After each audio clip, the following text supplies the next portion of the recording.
موسیٰ علیہ السلام نے پوچھا یا اللہ جب تو ناراض ہوتا ہے ہمیں کیسے پتہ چلے کہ تو آج کل اپنے بندوں سے ناراض ہے؟ تو اللہ تعالیٰ نے فرمایا جب میں ناراض ہوتا ہوں حکومت بے وقوفوں کو دیتا ہوں، اجعل الملک فی صفہائہم، حکومت بے وقوفوں کو دیتا ہوں، والمال فی بخلائہم، اور پیسہ بخیلوں کو دیتا ہوں جو ذرا گن گن کے خوش ہوتے رہیں، اور بارشیں بے وقت کرتا ہوں، بارشیں بے موسم کی ہو جاتی ہیں، پیسہ بخیلوں کے پاس، حکومت نکموں کے پاس۔ کہ اللہ جب تو راضی ہوتا ہے تو اس کی کیا نشانی؟ تو اس کی نشانی یہ ہے کہ اجعل الملک فی حلمائہم، حکومت سمجھدار اور نیک لوگوں کو دیتا ہوں، والمال فی سمحائہم، اور پیسہ سخیوں کو دیتا ہوں، اور بارشیں وقت پہ کرتا ہوں۔ تو موسیٰ سمجھو میں اپنے بندوں سے راضی ہو چکا۔ تو اطعام الطعام میں اشارہ ہے سخی بنو، سخی بنو۔ اللہ تعالیٰ کی ایک وی آئی پی جنت ہے جس کا نام ہے جنت الفردوس۔ اللہ نے باقی جنتیں بنائیں کن کن کن، جنت الفردوس بنائی اپنے ہاتھوں سے۔ کیا چیز بنائی ہوگی؟ تو اللہ نے کہا وعزتی وجلالی لا یجاورنی فیکی بخیل، اے جنت مجھے اپنے عزت و جلال کی قسم تیرے اندر بخیل نہیں جا سکتا، مرد یا عورت بخیل نہیں جا سکتا، سخی جائے گا، بخیل نہیں جا سکتا۔ بخیل سے اللہ کی دوستی لگ نہیں سکتی اور سخی سے ٹوٹ نہیں سکتی۔ شیطان کہتا ہے میں عبادت گزار اور بخیل ہو تو مجھے کوئی ڈر نہیں لگتا، یہ آپ پہ ہی ماریا جائے گا، ایک دن آپ پہ جا ڈھانا ہے، یہ جو پیسے کی کشش ہے اس کو مار دے گی۔ اور نافرمان سخی سے ڈرتا رہتا ہوں کہ پتہ نہیں کب بخشا جائے، پتہ نہیں کب بخشا جائے، کب سخاوت کو اللہ پسند کر کے چلو پار کرتے۔ اچھا، جبریل پوچھتے ہیں یا رسول اللہ مل ایمان، ایمان کیا ہے؟ تو آپ نے فرمایا ان تؤمن باللہ وملائکتہ وکتبہ ورسلہ وبالبعث بعد الموت۔ ایمان عقیدہ، اللہ پر، فرشتوں پر، کتابوں پر، رسولوں پر، موت کے بعد کی زندگی۔ یہ مدینے کا سوال ہے۔ اب آخری حج کا سوال ہے یا رسول اللہ مل ایمان۔ پہلے سوال کرنے والے جبریل ہیں اور یہ سوال کرنے والے عمر بن عبس ہیں۔ یا رسول اللہ مل ایمان، ایمان کیا ہے؟ تو آپ نے کیا جواب دیا؟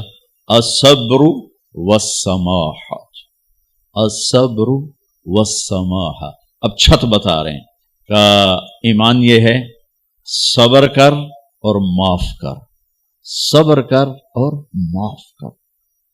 میرے بھائی بہنوں، میرے رب کی قسم، جیسے یہ ہے نا وَجَعَلْنَا مِنَ الْمَاءِ كُلَّ شَيْءٍ حَيٍّ أَفَلَا يُؤْمِنُونَ، اللہ نے ہر جاندار کا لازمی جز پانی بنایا۔ پانی نکال دو تو آدمی مر جاتا، ڈی ہائیڈریشن سے موت واقع ہو جاتی۔ ہر جاندار کا لازمی جز پانی، دین کی تمام صفات کا لازمی جز صبر، صبر نکال دو تو سارا دین کچرا بن جاتا، صبر نکال دو۔ تو میرے نبی نے فرمایا ایمان کیا ہے؟ صبر کرنا، معاف کرنا۔ معاف وہی کرے گا جو صبر کرے گا، جسے صبر نہیں آتا اسے معاف کرنا بھی نہیں آتا۔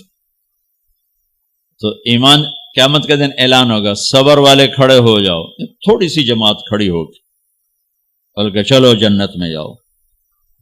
ان کو اللہ بغیر حساب کے جنت میں ڈال دے گا۔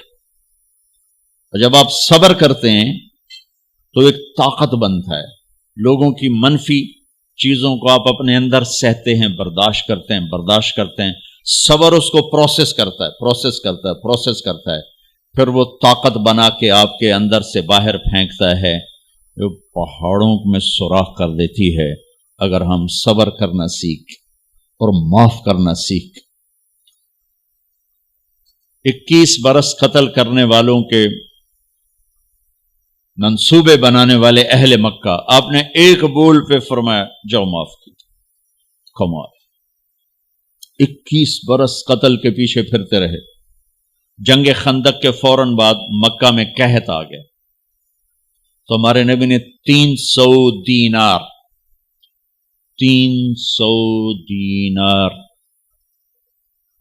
کوئی 10-15 لاکھ روپیہ بنتا ہے، آپ نے مکے میں ابو سفیان کو بھجوایا جو جنگ خندق کا سالار بن کے آیا تھا۔ آپ نے کہا مکے والوں میں کہتا ہے ان کو کھانے کھلاؤ میری طرف سے، تو ابو سفیان کہنے لگے واہ محمد تیرے قربان جاؤں، ہم تجھے قتل کرنے کے پیچھے پھر رہے ہیں، تو ہمیں کھانے کھلاتا پھرتا ہے۔ یہ میرے نبی کے اخلاق ہے، میرے نبی کو معاف کرنا ہے۔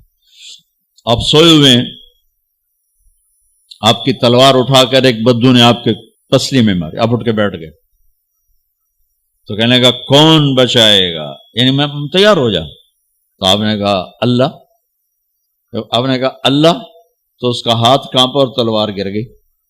تب آپ نے اٹھا لی، آپ نے ایسے سیدھی کی، اب تو بچا، تو بتا تجھے کون بچائے؟ وہ کہنے لگا میں تو ہی بچاونا ہے، اور کہیں بچاونا۔ تو آپ نے کہا کلمہ پڑھتے ہو؟ کہنے لگا نہیں پڑھتا۔ اب تو آپ اس کی گردن اڑوا دے، یہ خود ہی اڑا دیتے، جو کہہ رہا میں کلمہ نہیں پڑھتا ہوں۔ قتل کے ارادے سے آنا ہی اس کے قتل کے لیے کافی تھا۔ آپ نے فرمایا کلمہ پڑھتے ہو؟ کہنے لگا نہیں۔ آپ نے کہا جاؤ معاف، جاؤ معاف، صحابہ کے سامنے جاؤ معاف۔ بھائیو، انسان اور خطا لازمی ہے، اگر معاف کرنا نہ سیکھا تو ہم خود ہی دکھی ہو کے رہ جائیں گے۔ لوگوں کے زخم بھلا دو، اللہ پہ ڈال دو، اللہ صلہ دے گا، زندگی پرسکون ہو جائے گی۔ دیکھو ہم اپنے یہ کرتے پر داغ نہیں لگنے دیتے، اپنے بس سے داغ، کھانا کھانے بیٹھو نیپکن، یہ دیکھو ابھی نیپکن پڑے ہوئے، رکھو اگو رکھو توڑے چولے تو کوئی سالن نہ ڈھے پوے، ٹھیک، یہ تو پھر بھی دھل جائے گا، لیکن یہاں داغ لگا کبھی نفرت کا، کبھی غصے کا، کبھی انتقام کا، کبھی حسد کا، کبھی بغض کا، کبھی کینے کا۔ انسان سب سے زیادہ اپنی ذات سے محبت کرتا ہے۔ یہ معمولی سے کپڑے کو داغ سے بچاتے ہو، جو سب سے قیمتی چیز ہے دل، جو بادشاہ ہے، اسے بھی تو صاف ستھرا رکھو۔ جیسے ہم لاکھ زور لگا لیں، ہم کپڑے کو میل سے نہیں بچا سکتے، لاکھ زور لگا لو، لوگوں کے منفی رویے آپ کو توڑے بغیر نہیں چھوڑیں گے۔ لہذا کیا کرو؟ نبی والا معاف کرو، معاف کرو، دل کو صاف کرو، دل کو صاف کرو، دل کو صاف کرو، صبر کرو، معاف کرو۔ میرے نبی نے فرمایا، میرے بیٹے انس، ایک بہت بڑی سنت بتاؤں، بہت بڑی سنت۔ داڑھی سنت ہے، پگڑی سنت ہے، سفید لباس سنت ہے۔ بہت بڑے کا لفظ مجھے یہیں یاد ہے، ہو سکتا ہے کہیں اور بھی ہو۔ میرے بیٹے انس، ایک بہت بڑی سنت، اگر تو یہ سنت پہ عمل کر گیا تو جنت میں میرا ساتھی ہو جائے گا۔ جو بھی کر لے، جو بھی، وہ جنت میں میرا ساتھی ہو جائے گا۔ ذالک من سنتی ومن احب سنتی فقد احبنی ومن احبنی کان معی فی الجنہ۔ میرا جنت کا ساتھی جو اس سنت پہ عمل کر گیا۔ کیا ہے یا رسول اللہ؟ کہ یا بنی ان قدرت، اگر تو کر سکے، اشارہ ہے کم تنو اوکھا دسن لگا سوکھا نہیں ہے۔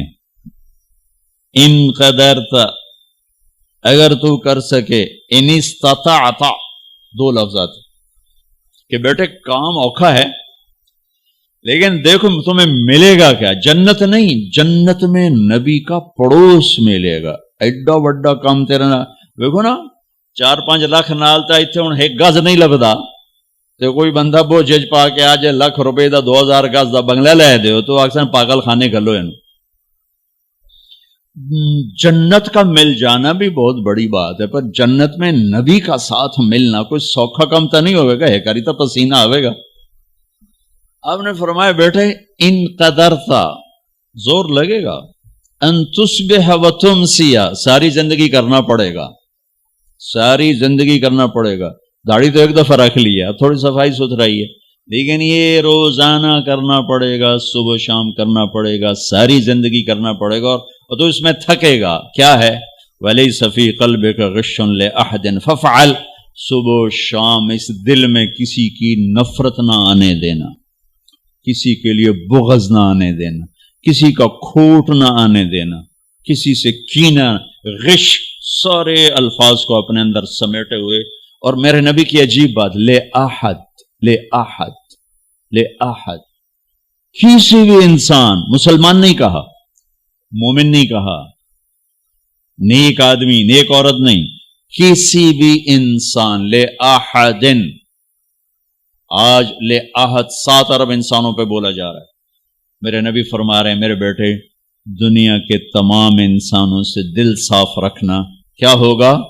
چاہیے تو جنت میں میرا ساتھی بن جائے. تو بھائیو بہنوں، ایمان کو مکمل کرنا ہے تو صبر کرنا سیکھو، معاف کرنا سیکھو، چپ رہنا سیکھو. ساز خاموش ہیں، فریاد سے معمور ہیں. جواب دینا تو کیا مسئلہ ہے، طاقت چپ رہنے پہ لگتی. کوئی ابھر جائے، بیٹا ابھر جائے، بیوی ابھر جائے، خامد ابھر جائے، چپ ہو جاؤ، گزار دو اس طوفان کو. واپسی میں ایمان کی وہ اللہ حلاوت مٹھاس دے گا، ساری زندگی محسوس کرتے پھرو. یہ صفت بھی معاشرے میں کوئی نہیں، نہ کوئی معاف کرنا جانتا ہے، نہ کوئی صبر کرنا جانتا. تو یہ میں وہ چیزیں بتا رہا ہوں جو معاشرے میں کوئی نہیں ہے. میں اور آپ کر لیں گے تو ہماری قیمت بڑی لگ جائے گی. تو اسلام کی ابتدا بھی بتا دی، انتہا بھی بتا دی. ایمان کی ابتدا بھی بتا دی، انتہا بھی بتا دی. یہ شروع ہوتا ہے عبادات سے، عقائد سے، اور مکمل ہوتا ہے اخلاق پر، درگزر پر، اخلاق کی تمام صفات پر.